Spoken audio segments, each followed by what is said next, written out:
नमस्कार नवीं कक्षा के विद्यार्थियों। आज हम आपकी गोमंत प्रसून इस किताब में जो दूसरा पाठ है तिनका और तूफान पढ़ने जा रहे हैं। इस पाठ के लेखक हैं पंडित सुदर्शन।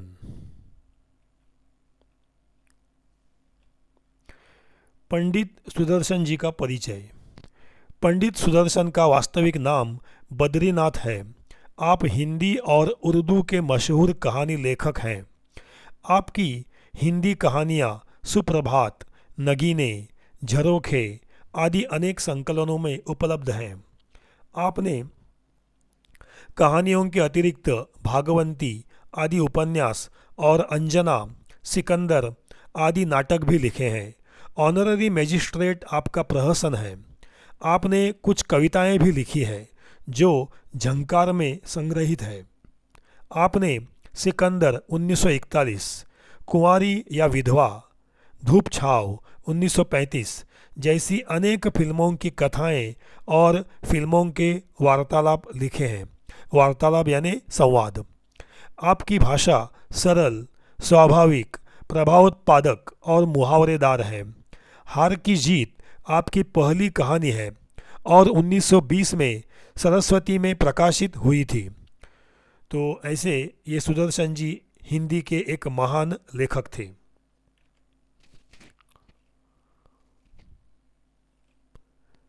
पाठ परिचय। कोई मनुष्य अहंकार से अपनी बात पर हठपूर्वक अड़ा रहता है। वह किसी से संकट काल में भी समझौता करना नहीं चाहता। फलस्वरूप उसे नष्ट हो जाना पड़ता है। विशिष्ट परिस्थिति में भी जो झुकता नहीं सो टूट जाता है। लेकिन ऐसी ही हालत में अपनी कमजोरी को जानते हुए जो मनुष्य परिस्थिति से समझौता करता है और साथ ही अपने स्वत्व की रक्षा भी करता है वह बच जाता है। बाढ़ में वृक्ष तो उखड़ जाता है पर घास बनी रहती है। तिनका और तूफान इसका नमूना है। इस कहानी में पेड़ अहंकारी मनुष्य का, तिनका कमज़ोर परंतु व्यवहार कुशल व्यक्ति का और तूफान उद्दाम बलशाली व्यक्ति का प्रतीक है। इस कहानी के जरिए लेखक ने हमें व्यवहार कुशल व्यक्ति अपना अस्तित्व कैसे बनाए रखता है और अहंकारी व्यक्ति किस प्रकार अपने अहंकार से अपने आप को नष्ट कर देता है यह समझाने की कोशिश की है।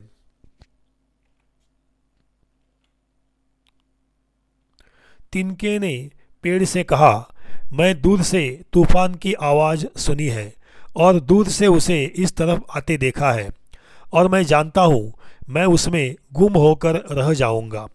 तू बड़ा है और मैं तेरे सामने बहुत छोटा हूँ और बड़ों का धर्म है कि छोटों की रक्षा करें। क्या तू मुझे आश्रय देगा? पेड़ ने खुशामद के ये मीठे शब्द सुने और झूम कर जवाब दिया, मैंने तुझे आश्रय दिया।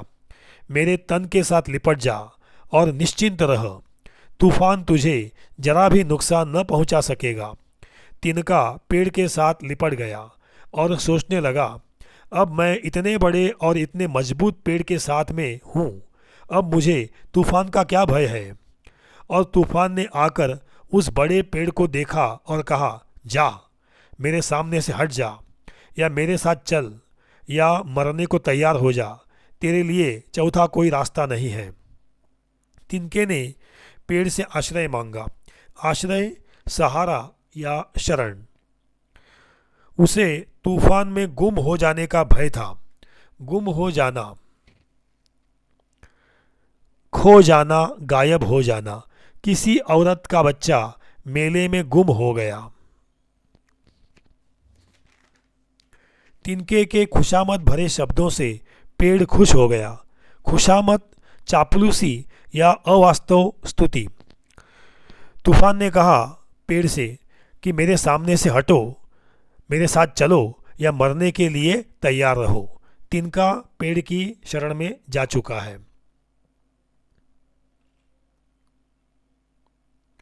पेड़ ने तूफान की धमकी को घृणा से सुना और क्रोध से कांप कर जवाब दिया, तू देख और जान कि मैं इस जगह बहुत बरसों से खड़ा हूँ। मेरी जड़ें धरती के दिल में बहुत गहरी खुदी हुई है और मेरा फैलाव देखकर दुनिया घमंड की गर्दन झुका देती है। और तुझमें फिर भी इतनी हिम्मत है कि मुझे धमकियां दे और मुझे जीतने के सपने देखे। अगर तू चुपचाप अपने रास्ते पर चला जाता तो मैं तुझे रोकने की ज़रूरत न समझता और तुझे अपने इलाके से निकल जाने की आज्ञा दे देता। मगर अब तूने मेरे अभिमान को ललकारा है। अब मेरा अभिमान तुझे रोकेगा और तू यहीं से वापस जाकर दूसरे तूफानों से कहेगा कि अपने लिए दूसरे रास्ते की खोज करो। यह रास्ता तूफानों के लिए बंद है। सारी रात तूफान और पेड़ की लड़ाई होती रही। सारी रात तिनका डरता कांपता थरथराता रहा और मन में मनौतियाँ मनाता रहा कि पेड़ जीत जाए, तूफान हार जाए। मगर जब रात बीत गई और दिन की रोशनी ज़मीन पर फैली तो तिनके ने देखा कि उसकी प्रार्थना स्वीकार नहीं हुई। पेड़ अपने गहराव और फैलाव के साथ ज़मीन की मिट्टी पर पड़ा था और तूफान सामने खड़ा गरजता था और कहता था, जरा उसका हाल देखो, जो अपने आप को बड़ा कहता था, जिसकी जड़ें धरती के दिल में गहरी गड़ी थी, जिसका फैलाव देखकर दुनिया अपने घमंड की गर्दन झुका देती थी। तूफान की धमकी पेड़ ने घृणा से सुनी। घृणा, नफरत। वह क्रोध से कांपने लगा। क्रोध से कांपना, बहुत गुस्सा आना। राजू ने चोरी की यह सुनकर उसके पिताजी क्रोध से कांपने लगे। अपने फैलाव या विस्तार पर पेड़ को बड़ा गर्व था।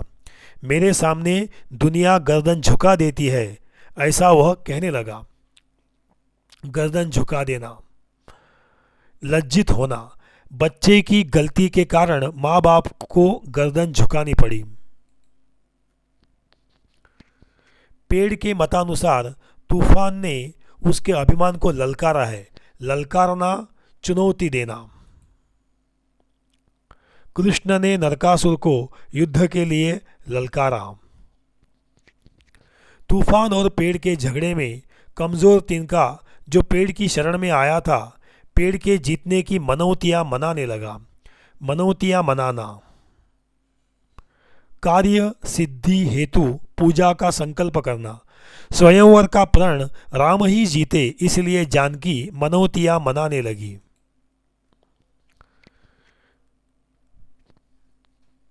गिरे हुए पेड़ को देखकर तूफान ने तिनके को भी चेतावनी दी।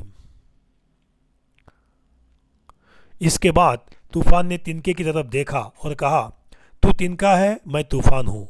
मुझे तुझको धमकियाँ देना अच्छा नहीं मालूम होता, न मैं तुझ पर जबरदस्ती करना चाहता हूँ, क्योंकि तू मेरे सामने तुच्छ और छोटा है। मैं तुझसे सिर्फ यह पूछता हूँ कि तेरा इरादा क्या है। अगर तू इस लाश के साथ लिपटा रहेगा तो तेरी जगह चूल्हे की आग में होगी। अगर मेरा साथ देगा तो तेरी जगह आसमान की ऊंचाइयों में होगी। तिनके ने जवाब दिया, मैं जानता हूँ तू मुझे मार डालेगा, मगर मुझ में हिम्मत नहीं कि तेरी ताकत के सामने खड़ा हो सकूं, और मैंने यह देख लिया है कि जो तेरे सामने खड़ा होता है वह मिट जाता है। यह कहकर तिनके ने अपने आप को पेड़ से अलग किया और तूफान के पाँव में झुक गया, और दूसरे ही क्षण वह आकाश में उड़ रहा था। जमीन उसके नीचे थी और बड़े बड़े भवन और ऊंचे ऊंचे मीनार उसके नीचे थे। और तिनके ने देखा कि वह अब भी मरा नहीं बल्कि जीता जागता है। उसने अनुभव किया कि अब वह तिनका नहीं, तूफान का एक भाग है, और तूफान उसके बिना अधूरा है, और तूफान की ताकत उसके बिना छोटी है। तूफान ने तिनके के मन की बात भांप ली और कहा, अपने आप को धोखा न दे। मैं चाहूँ तो तुझे जमीन पर पटक सकता हूँ और तुझे खोकर मेरी शक्ति में जरा भी कमी न आएगी। तूफान की इस बात से तिनके ने अपने आप को पेड़ से अलग किया और वह तूफान के पाँव में झुक गया। पाँव में झुकना, समर्पण कर देना। गीता का ज्ञान प्राप्त होते ही अर्जुन कृष्ण के पाँव में झुक गया। तिनके को लगा कि वह अब तूफान का एक भाग है और तूफान उसके बिना अधूरा है। तिनके के मन की बात तूफान ने भांप ली। भांप लेना, अनुमान लगा लेना या अंदाज़ा लगा लेना। पुलिस ने भांप लिया कि चोर इसी इलाके में है।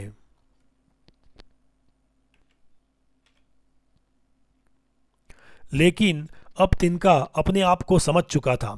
उसने मुस्कुराकर कहा, मैं पेड़ नहीं हूँ, पेड़ की बड़ाई उसकी कमज़ोरी है। मैं तिनका हूँ, मेरी कमज़ोरी मेरी बड़ाई है, और मैं उड़ना जानता हूँ, और मैं उड़ रहा हूँ। और तेरी सत्ता में यह साहस नहीं कि जीते जी मुझसे मेरी उड़ान छीन सके। तूफान ने तिनके पर अपने क्रोध की सारी शक्ति खर्च कर दी, मगर वह तिनके को जमीन पर न गिरा सका। तिनका मुस्कुराता रहा और तूफान के तेवरों के साथ खेलता रहा। अपने आप को तूफान का भाग समझता रहा। तूफान थक गया, हार गया, रह गया। तब उसने समझा कि उसकी शक्ति तिनके के सामने बेकार है, और वह सोचता था, जो पेड़ को गिरा सकता है वह तिनके को क्यों नहीं गिरा सकता? क्या तिनका पेड़ से भी बड़ा है? इसी समय तूफान ने देखा कि तिनका जमीन की तरफ जा रहा है। तूफान ने खुशी की किलकारी मारी और कहा, तिनके, मैंने तुझे गिरा दिया। मगर दूसरे ही क्षण तूफान को ऐसा मालूम हुआ कि वह आप भी बदल रहा है और उसकी जवानी समाप्त हो रही है। उस पर उसका बुढ़ापा आ रहा है। जब तक तिनका जमीन पर गिरे, तूफान का बुढ़ापा भी समाप्त हो चुका था।